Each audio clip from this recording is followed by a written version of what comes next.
gracias por ceñiros al tiempo, lo cual, siendo dos ponentes, tiene mérito doble también. Le doy ahora la palabra a Joaquín de la Cámara Delgado, que es teniente coronel de artillería retirado, perteneciente a la 30 promoción de la Academia General Militar, máster en Ingeniería de Software por la Universidad Politécnica de Madrid y cuenta con diversas titulaciones en Ingeniería de Misiles, Comunicaciones, Radar y Computación obtenidos tanto en España como en los Estados Unidos. Tiene una dilatada experiencia en el ámbito empresarial, además, tanto civil como militar. Ha sido director técnico del proyecto de modernización de los misiles Hawk del Ejército de Tierra en sus dos fases, director de ingeniería en varias empresas del Grupo Indra, director de sistemas financieros del Corte Inglés y actualmente miembro de la Junta Directiva de la Asociación Conde de Gazola, participando activamente en proyectos de recuperación patrimonial, especialmente en la zona del Estrecho, y siendo el creador e impulsor del plan director del proyecto para la puesta en valor de la antigua batería de artillería de la costa de Paloma Alta, en Tarifa, Cádiz, con el objeto de dotar al campo de Gibraltar de un complejo ambiental y centro cultural de referencia, por lo cual su aportación nos interesa especialmente y además por una conexión gallega que nos va a desvelar. Gracias.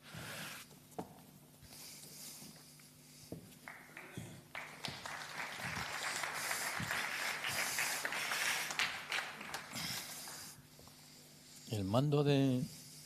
A la derecha. Ah. Bueno, buenas tardes. Muchas gracias por la asistencia. Muchas gracias por tus amables palabras. Y para mí es un orgullo el poder venir a Ferrol a contar qué ha pasado con los cañones de Ferrol. Porque realmente vamos a contar la historia de los cañones gallegos que defendieron el Estrecho.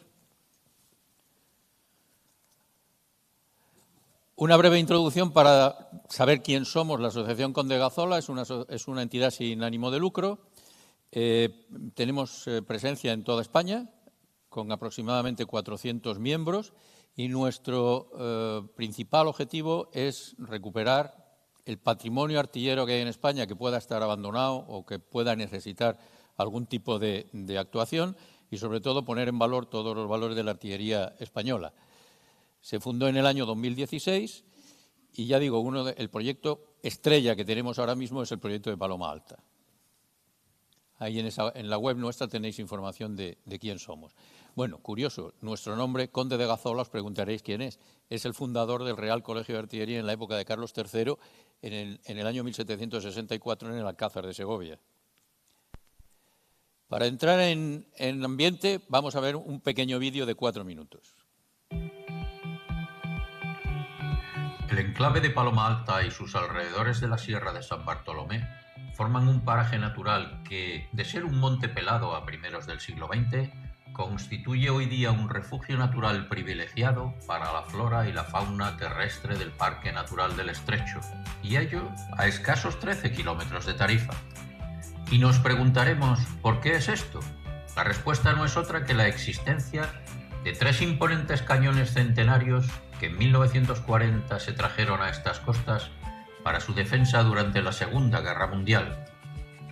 Se trata de un diseño artillero naval del año 1926 que, desplegado inicialmente en el Ferrol y Menorca, fue trasladado a nuestras costas para la defensa del sur de España. Hoy día, ya fuera de servicio, después de haber realizado sus últimos disparos en 2008, se encuentran abandonados con un ofrecimiento de cesión a la Junta de Andalucía por parte del Ministerio de Defensa para su exposición. El proyecto pretende recuperar y abrir al público el entorno natural en el que se encuentra Paloma Alta. Los cañones son un importante reclamo por sí mismos, tal como se demuestra que ocurre con estas instalaciones no solo en España, sino en el mundo, y se complementan con los antiguos edificios que albergaban la dotación artillera que les daban servicio, todo ello rodeado de una riqueza natural incomparable. Los edificios se rehabilitarán respetando su aspecto exterior original y sin añadir construcción nueva alguna, para albergar un complejo ecoturístico dotado de 3 salas de exposición, un auditorio, un centro de interpretación, biblioteca y varias zonas de observación de la naturaleza, además de un restaurante y la posibilidad de contar con un alojamiento tipo albergue. En ellos era posible contemplar, estudiar, interpretar y analizar, a través de material museístico, documentación, medios audiovisuales y todo tipo de elementos de apoyo, la biodiversidad y evolución de la naturaleza en el parque natural, la evolución de las civilizaciones que han poblado el campo de Gibraltar y la presencia militar en el estrecho desde los tiempos más remotos. En la zona del asentamiento artillero se rehabilitaría la antigua Outrance como sala de proyección envolvente multidisciplinar, en la que de forma cíclica se expondría el valor ambiental del parque natural, la historia de la zona y la tradición militar del campo de Gibraltar. Los cañones y sus túneles de servicio, fortalezas en sí mismo cada uno, se restaurarían dejando uno de ellos para exposición al completo y los otros dos para exhibición exterior. Y por último, el centro de operaciones, un búnker de 4 plantas de los años 40, observatorio sin igual del estrecho, sería rehabilitado para poder ver y estudiar las 4 generaciones de tecnología de control que han existido a lo largo de sus casi 100 años de servicio.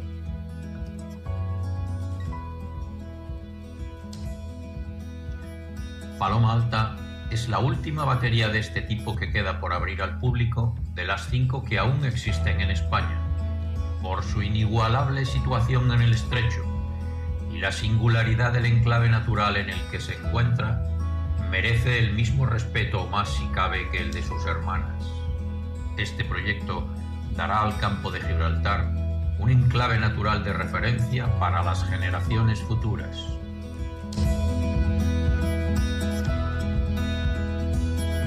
Paloma Alta, defensas del pasado, patrimonio del futuro.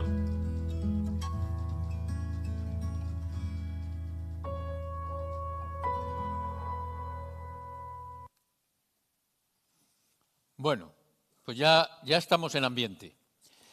Entonces, yo no voy a explicaros ni la historia de los cañones, porque hay aquí gente que se la sabe muchísimo mejor que yo, ni tampoco detalles de los asentamientos, sino que vamos a enfocar la presentación desde el punto de vista del proyecto que hemos necesitado montar, el plan director, para poder hacer realidad la restauración de esta batería.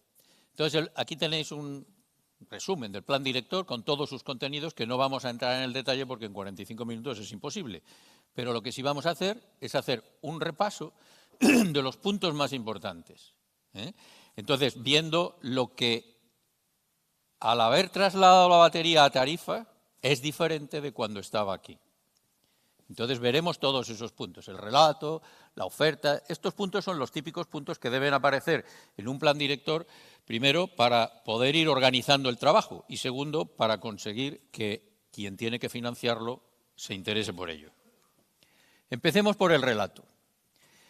Paloma Alta realmente está en el corazón del Parque Natural del Estrecho, es decir, no es una zona normal, es una zona totalmente protegida. Y tenemos 2 pilares básicos, el pilar del patrimonio militar y el pilar de la naturaleza. Con lo cual, basado en esos 2 puntos básicos, vamos a desarrollar lo que la batería significa de fortaleza, lo que la batería significa de arqueología, no solamente porque arqueológicamente y mecánicamente es un elemento de valor, sino por lo que la rodea de culturas milenarias, la historia y la investigación. El relato empieza aquí, realmente, porque la batería se puso aquí en el año 27-28, si mal no recuerdo, porque el modelo es de 26, pero se compró después.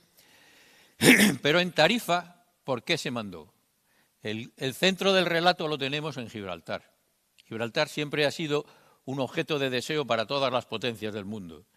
Y cuando vino la Segunda Guerra Mundial, evidentemente el estrecho había que controlarlo. Significaba el paso de toda la navegación de la Armada Británica para, junto con el canal de Suez, poder reabastecer todos los canales de sus ejércitos.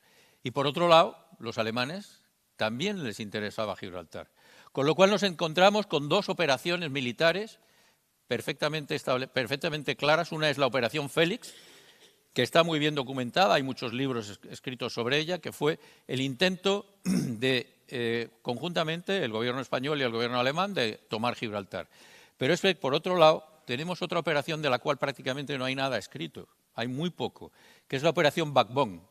La operación Backbone fue un anexo de la operación Torch, que fue la que los aliados organizaron para entrar por el norte de África y luego invadir Italia. Bueno, pues la operación Backbone contempla la invasión, la entrada en España por parte de los aliados en las playas del Retín y en Bolonia para neutralizar Andalucía y aislar Gibraltar. De todo eso, de la operación Backbone, ya digo, hay muy poco escrito. Yo recomiendo, de la operación Félix, lo tenemos en el libro Objetivo Gibraltar de Alfonso Escuadres, está muy bien escrito, y hay una conferencia que dio José Antonio Alarcón, que es el director del Instituto de Estudios Ceutis, sobre la operación Backbone, y para quien esté interesado de todos los detalles de lo que se hizo también es interesante. Entonces, ¿qué ocurre? Que España tenía que reaccionar. ¿Cómo reaccionó? Reaccionó a través del plan de fortificaciones del Estrecho. Y aquí es donde empezamos a ver el porqué de todo esto. Con el plan de fortificaciones del Estrecho lo que se hizo fue dotar a todo el cono sur de España y sobre todo la parte del Estrecho de 18 baterías de varios calibres. Evidentemente estábamos en 1940. La situación de España no era boyante. ¿Qué hicieron? Traer calibres de todo tipo, todo lo que pudieron traerse para abajo, que estaban en otros sitios. Concretamente, las baterías de Campelo fueron para Tarifa. Fijaros que hay 1, 2, 3, 4, 5, 6, 7 calibres distintos, repartidos por todos esos puntos rojos que veis en el Estrecho. Esos puntos rojos, si alguno tiene interés en saber de qué es cada uno, en la web de la Asociación Conde de Gazola, Patrimonio Artillería de Costa, podréis ver un Google de todo el mundo, donde están todas las baterías que en algún momento han estado bajo el Imperio Español. Entonces, si pincháis en el punto, aparecerá un desplegable donde dice qué tipo de cañón era, dónde estaba y cuál es la fuente de donde ha salido esa información. Pero bueno, volviendo a lo que nos ocupa, al final acabaron 18 baterías con 62 bocas de fuego. Desgraciadamente, de las 62 bocas de fuego, solo nos quedan en pie 5 y una sexta que ahora voy a contar de dónde. ¿Y de dónde son esas 5? Los 3 de Paloma Alta, que nos quedan en pie. Esas 2 de 2 tubos que proceden del acorazado Jaime I, que bombardeó Algeciras, por cierto, en la Guerra de España. Luego, cuando se hundió en Cartagena, le recuperaron la artillería y esas 2 piezas acabaron ahí al lado de Tarifa. Esas 2 piezas están muy vandalizadas, pero son recuperables y están además a tiro de senderistas y demás que van por alrededor de Tarifa. Y luego tenemos una sexta que está en medio de la isla de Tarifa, que no se puso ahí originalmente, es decir, esa pieza no actuó desde la isla de Tarifa en ningún momento. Esa pieza estaba en Rota, pertenecía al crucero Cataluña, que data del año 1896. Es de esas que han contado en la exposición anterior. Además, es una pieza muy curiosa porque es de las primeras piezas que se pusieron en las cubiertas de los acorazados, cuando los cañones empezaron a dejar de estar en las bandas y lo pusieron a las cubiertas. Tiene el carapacho cilíndrico, en vez de ser achatado, como ya en los barcos y en las baterías de costa posteriores empezaron a ser. Es la pieza llamada Guillén, que es el artillero que la diseñó, y está puesta de forma ornamental. Se trajo de Rota hacia el año 97, creo recordar, y está allí medio abandonada, pero bueno, a título de ornamento nada más. Vamos a entrar en Paloma Alta.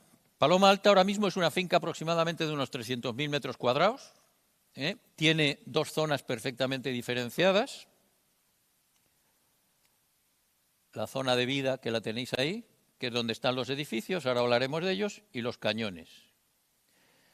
Fijaros que se ve el sombreado, porque esto es reciente, esto ahora mismo está totalmente cubierto de bosque mediterráneo, las piezas casi ni se ven. Lo tenemos, a ver allí, a 13 kilómetros de Tarifa. Esta es la playa de Valdevaqueros, donde están los del windsurf, esos que se ven por la televisión, esta de aquí. Esa es la duna de Valdevaqueros. Y aquí arriba está la batería, en la cara sur de la Sierra de San Bartolomé. Está en una cota aproximadamente de unos 100 y pico metros, casi 200. Ahí veis Paloma Alta y aquí abajo tenemos Paloma Baja. En aquella época ya se ponían las baterías, la primaria y la secundaria. La de arriba era de 381 milímetros y la de abajo de 15-24. Y este es el estado actual en que se encuentra el asentamiento. Como veis, no está como muy allá. Esta batería se dejó de funcionar en el año 2008. Se intentó musealizar, pero por desgracia los varios intentos que ha habido no se han llevado a efecto. Conclusión, se ha vandalizado bastante, desgraciadamente.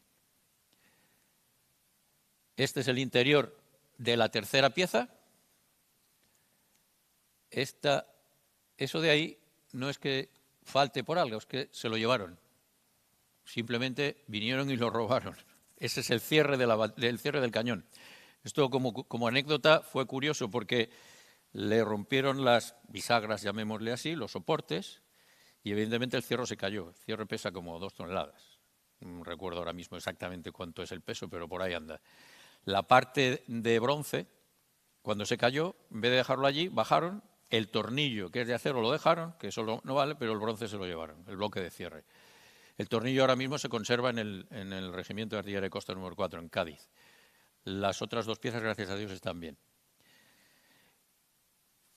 Eso de ahí es la sala de máquinas, que ahora después contaré una anécdota. Esta es la sala de carga.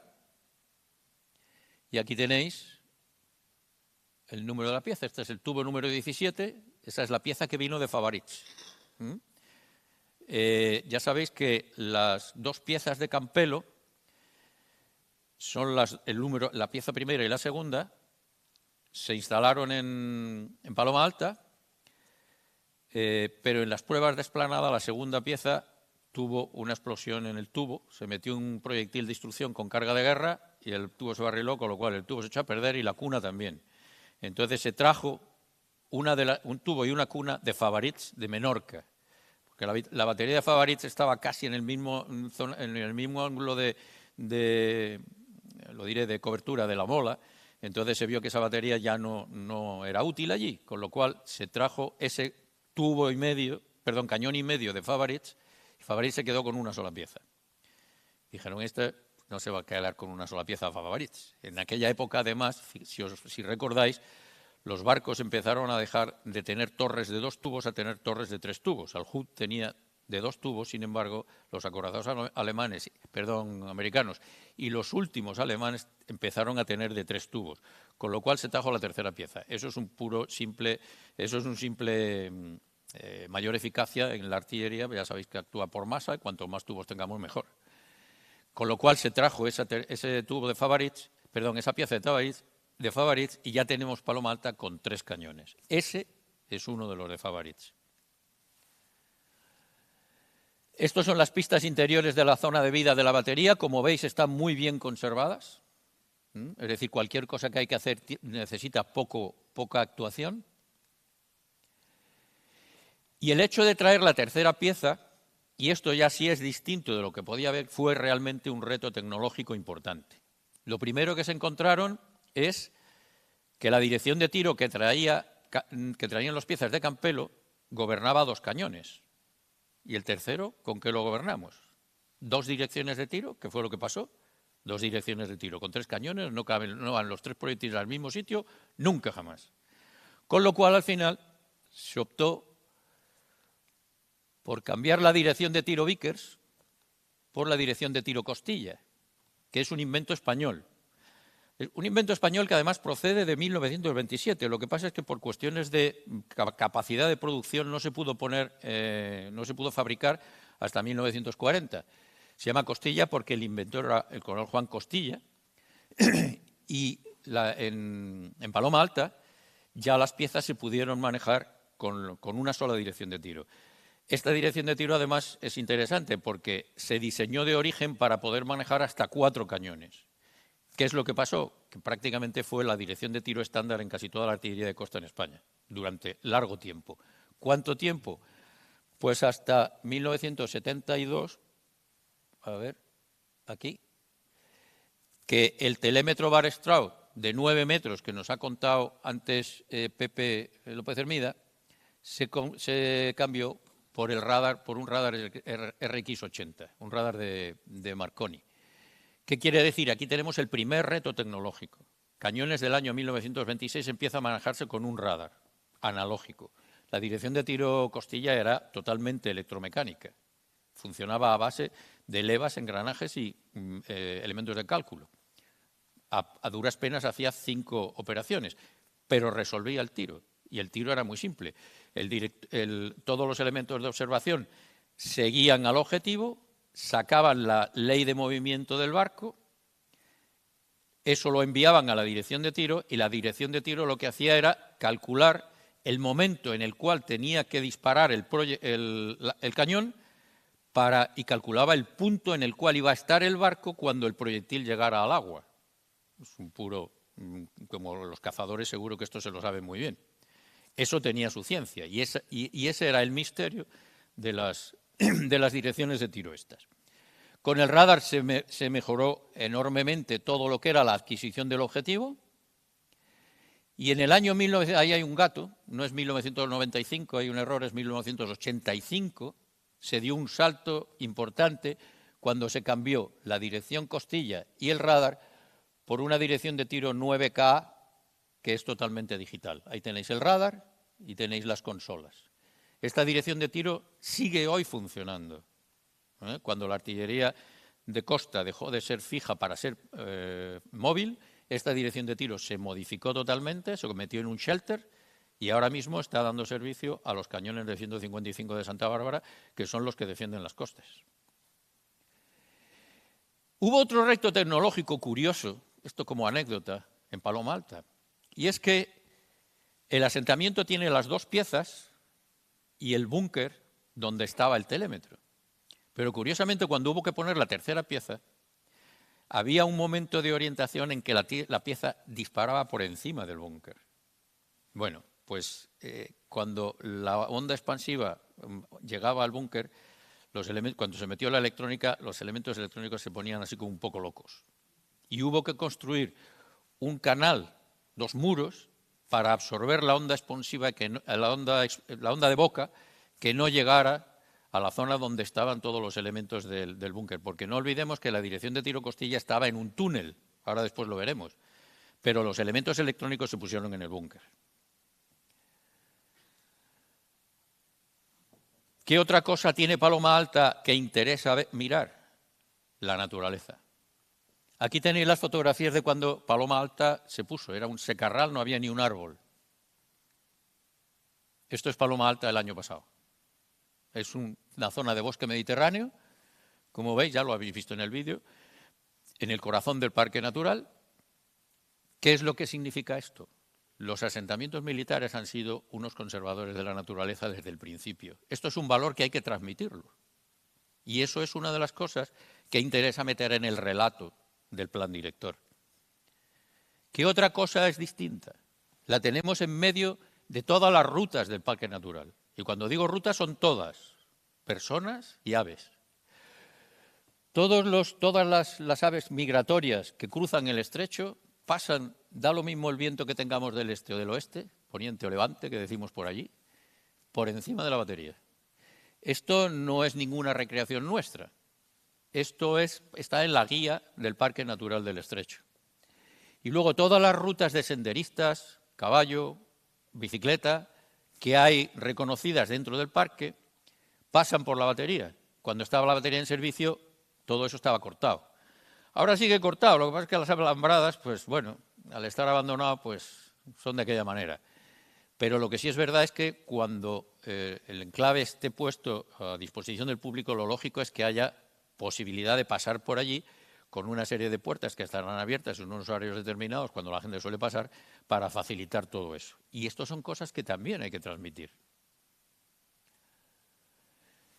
Contado todo esto, el resumen del relato es coger estos 5 ejes y combinarlos. ¿Por qué? Porque normalmente, si queremos hacer una cosa de estas, hacer una recuperación de estas, desde el punto de vista puramente militar, es absurdo. Lo que interesa es montar enclaves cívico-militares, porque realmente, además, hay gran valor, no solamente militar, que transmitir. Y ahora vamos a ir viéndolos. Vaya, esto se ha ido para atrás. Bajo los dos ejes de la parte castrense, la parte militar y la parte de naturaleza, desarrollar las civilizaciones, la arqueología que hay alrededor. Tenemos la necrópolis de los Algarbes, que está en la valla de la Batería, que es una verdadera maravilla, data del tercer milenio antes de Cristo, y está impecable. Y hay las industrias que se han ido desarrollando por allí. Entonces vamos a ver la oferta, es decir, ¿qué vamos a poner allí? Más o menos en el vídeo habéis visto esto, y queremos primero hacer un núcleo de exposiciones donde básicamente vamos a tener una sala dedicada a la artillería y otra sala dedicada al estrecho. Estos son edificios de la zona de vida de la Batería que se pretende no tocarlos por fuera para nada. Estructuralmente están bien, por dentro están bastante vandalizados, pero es un problema simplemente de diseño interior. La arquitectura del edificio está perfectamente salvable, con lo cual lo que queremos dejar en la parte fuera de los edificios exactamente igual que cuando estaba la batería en funcionamiento, y por dentro utilizarlos para cosas que puedan dar valor. Una de ellas sería para poner toda la parte de historia y naturaleza del estrecho, y la otra, las oficinas del enclave y la sala de la artillería.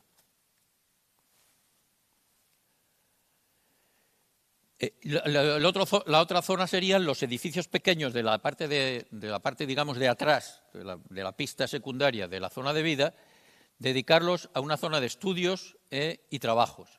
Ahí hay dos cosas que veis que pone Muladar 1, Muladar 2. En los últimos estudios que hemos hecho con la Fundación Migres y otras sociedades de conservación de la naturaleza que hay por el parque, han visto que ahí hay una zona buenísima, perfectamente aislada, para poner un muladar. ¿Qué significa eso? Eso lo que significa es que acotamos una zona donde podemos poner alimentación complementaria para estudiar las aves rapaces. Aquello es una zona, la Sierra de San Bartolomé, habéis visto en el vídeo, que está detrás de la batería. Ahí hay cantidad de buitreras, que aparte de haber buitres que pasan el estrecho, hay buitres residentes, que le llamamos. Y hay varias parejas de alimoche. El alimoche está ahora mismo en aquella zona casi en peligro de extinción, que desde esa zona podríamos observarlos desde los edificios sin impactar en su hábitat. Eso para la gente de la conservación de la naturaleza es muy importante. Entonces, en este edificio que hay aquí, ahí, que era la antigua casa del capitán, se puede ver ese muladar y observar a las aves, no solamente desde el punto de vista lúdico, sino desde el punto de vista de investigación, porque que estos sean centros de investigación es muy importante.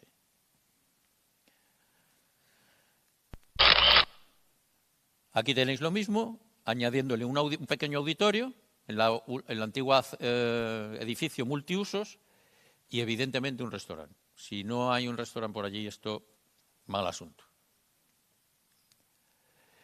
Y aquí tenemos el reclamo turístico.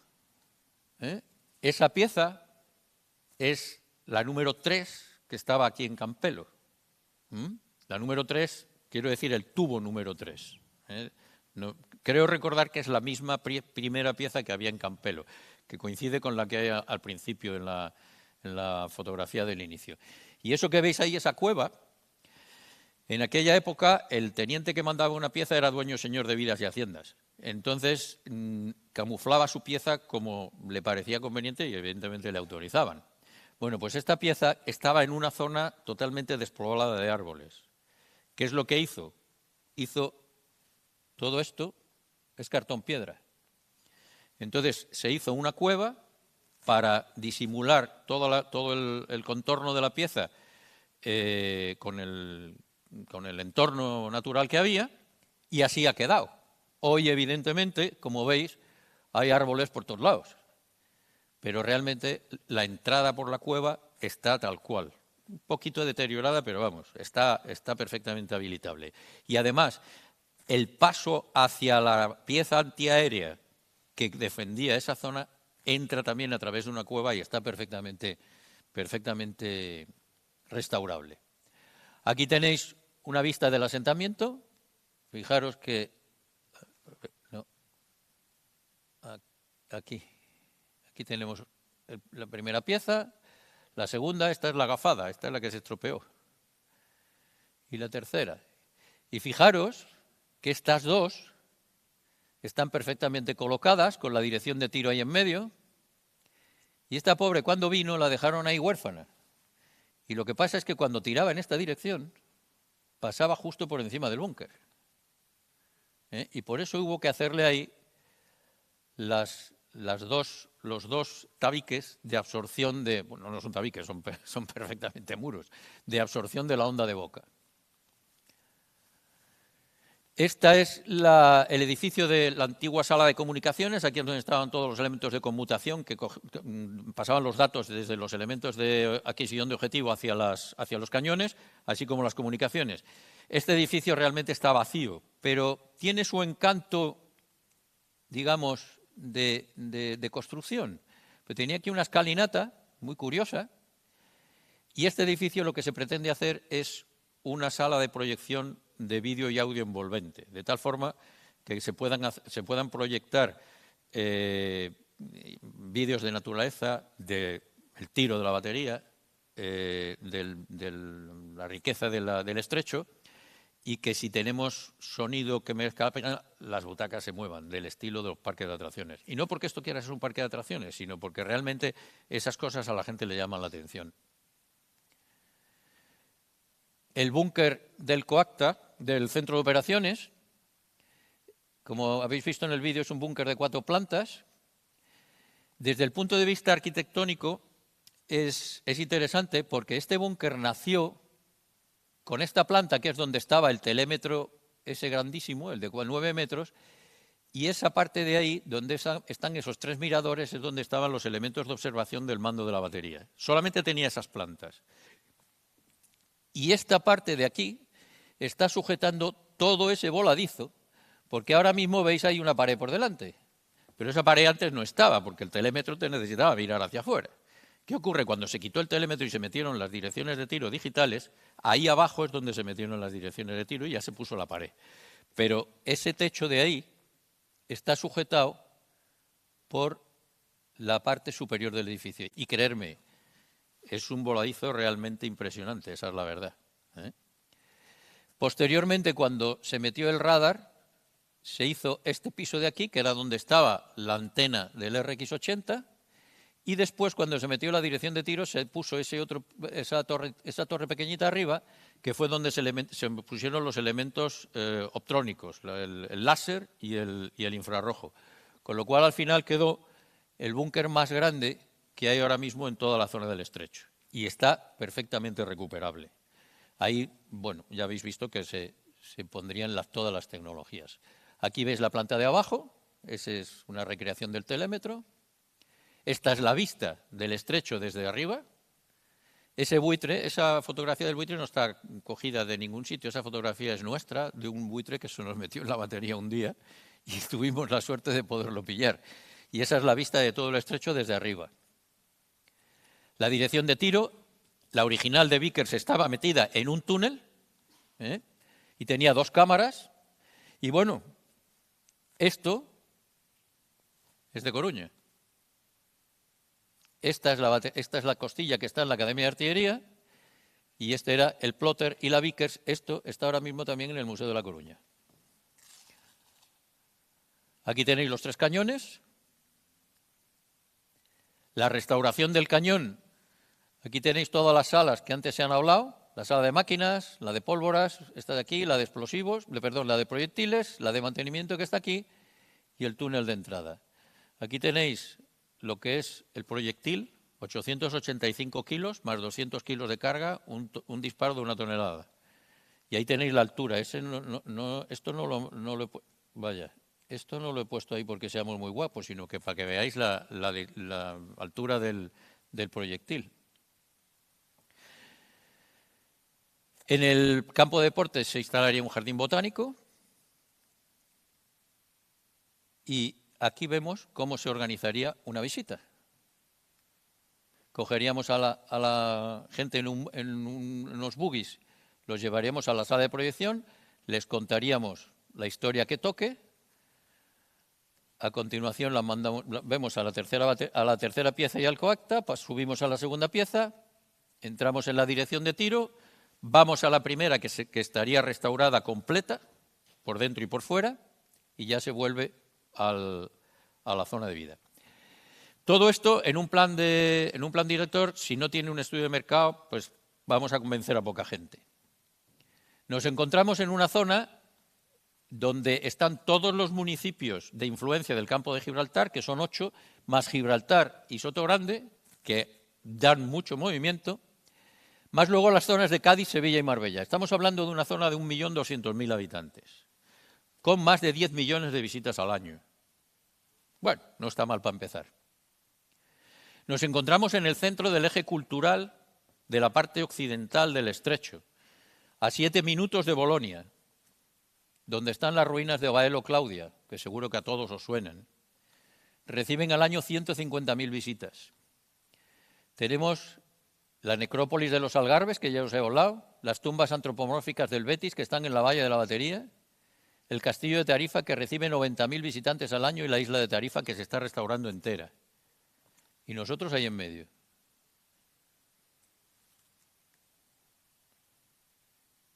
Tenemos a Gibraltar al lado. La verdad es que da pena muchas veces cuando vemos el patrimonio militar español como está y nos vamos a Gibraltar. En un sitio de 6,8 kilómetros cuadrados tienen 45 sitios catalogados como patrimonio militar y los tienen en continua restauración. Aquí tenéis 5 baterías. Estas son fotografías, no están cogidas de internet, estas son fotografías cogidas por nosotros, ¿eh? Además, son del año pasado. 5 baterías más los túneles del asedio. 1 millón de visitantes al año. Y hay que pagar 13 libras para subir. Si todo esto lo metemos en una tabla, y siendo conservadores, nos dan una posibilidad de 20.000 visitantes al año en Paloma Alta. Evidentemente, si esto se lo presentamos a cualquiera, justifica la inversión. Para que tengáis una idea, esta fotografía que hay aquí arriba, la batería ahora mismo está cerrada, no se debe pasar, pero hay un huequecillo por donde se puede uno meter. Eso es un sábado en el mes de diciembre, el año pasado.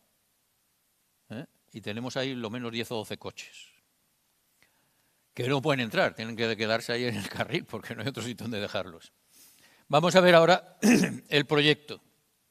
El cronograma del proyecto lo tenéis aquí. Estamos ahora mismo en el primer año. Digo, bueno, si empezasteis en el 19, por desgracia el 20 se perdió y la mitad del 21 también, por cuestiones que todos sabemos.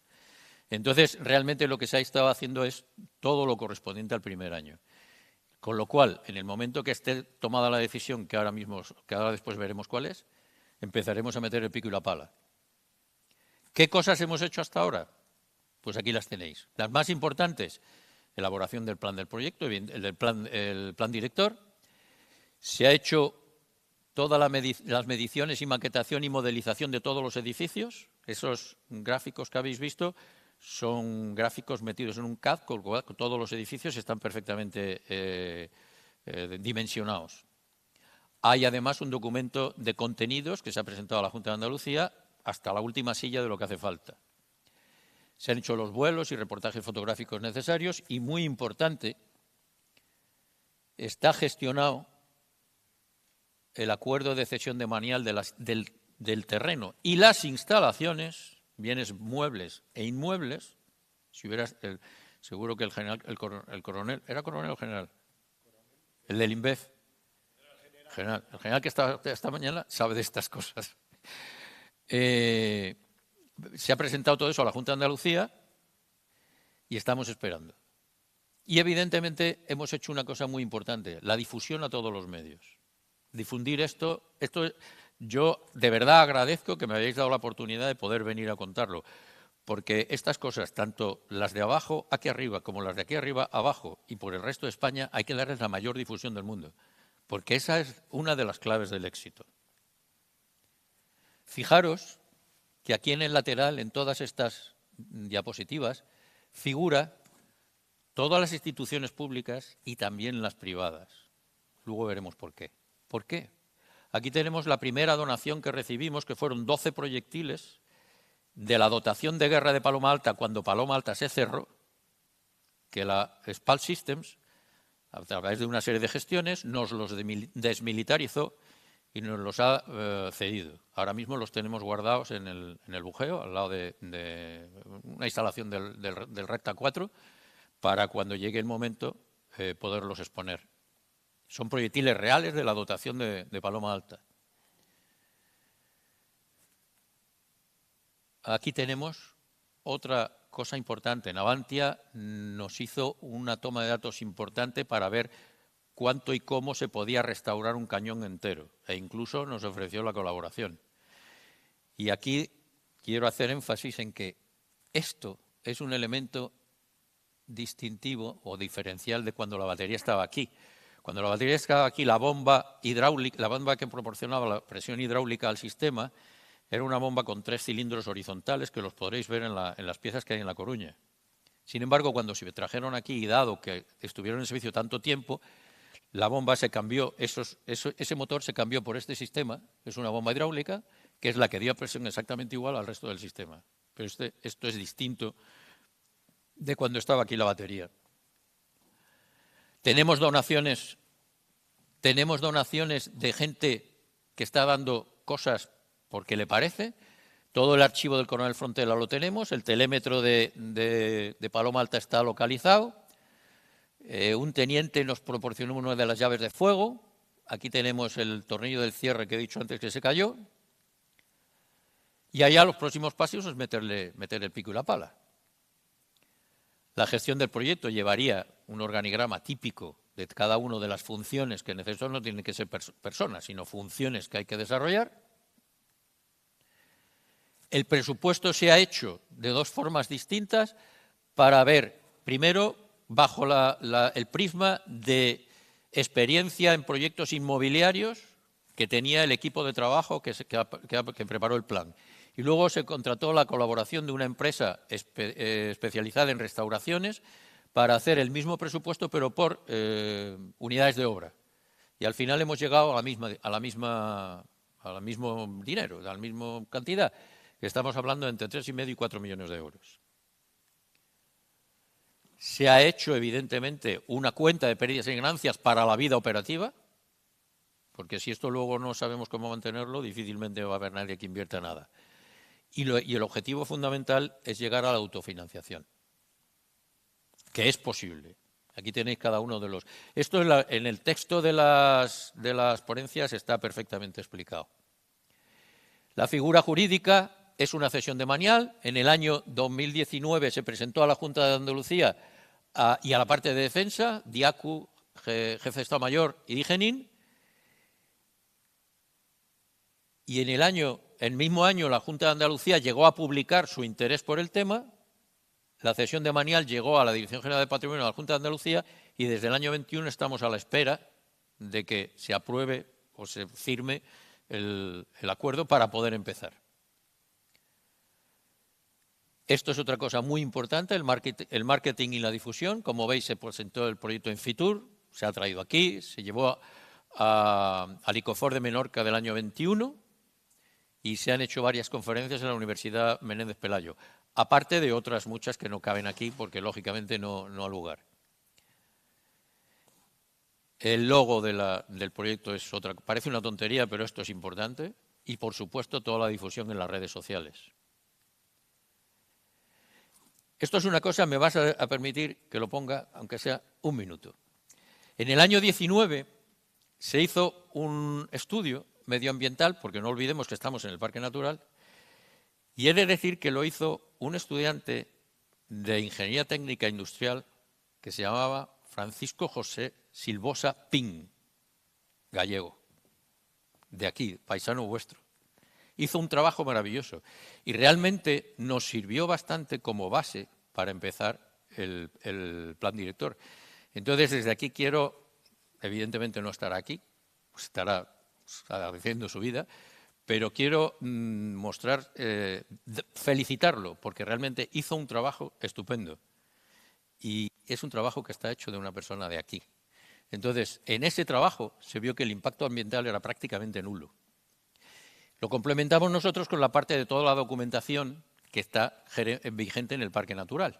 Y una de las cosas importantes que pone ahí abajo es que se deben impulsar toda la rehabilitación de los cuarteles abandonados, debiendo hacer un informe anual de lo que se ha hecho y no se ha hecho. Bueno, esperemos que este año se haga. La sostenibilidad de los objetivos FEDER está claro que hay que mantenerla. ¿Y cuáles son los beneficios que se obtienen? Yo quiero hacer énfasis en este último, la investigación universitaria. La mayoría de los museos que tenemos en el mundo anglosajón viven de la investigación que se hace en esos museos y evidentemente de las cuotas de entrada. Aquí no podemos ser distintos, porque si lo hacen los ingleses no lo vamos a poder hacer nosotros. Y estos dos puntos muy importantes. Tenemos naturaleza, ¡ay, no te vayas! Naturaleza, historia y ocio en un solo sitio y la integración de todas las rutas. Y de aquí abajo, las infraestructuras de la zona se mejoran. En la parte de Betis-Betijuelo, que está al lado, el agua llega mal. Si se pone el enclave, solucionaremos ese problema. Esto es un tema que ya se ha hablado antes y que evidentemente es un trabajo de todos. Y queremos impulsar el mecenazgo en toda Andalucía como debería hacerse en toda España. Y poco más. Un minuto. Muchas gracias. Y tenemos un canal YouTube que se llama Centro Cultural del Estrecho Paloma Alta, en donde tenéis todos esos vídeos y que hemos puesto hoy lo incorporaremos mañana. En ese hay uno largo que tiene unos 18 minutos donde cuenta exactamente qué es lo que se quiere hacer con cada uno de los edificios. El que esté interesado pues puede verlo. Y bueno, y en la web de nuestra asociación lo tenéis. Y si alguno tiene interés, pues ahí está mi número de teléfono y lo que queráis. Poco más. Muchas gracias.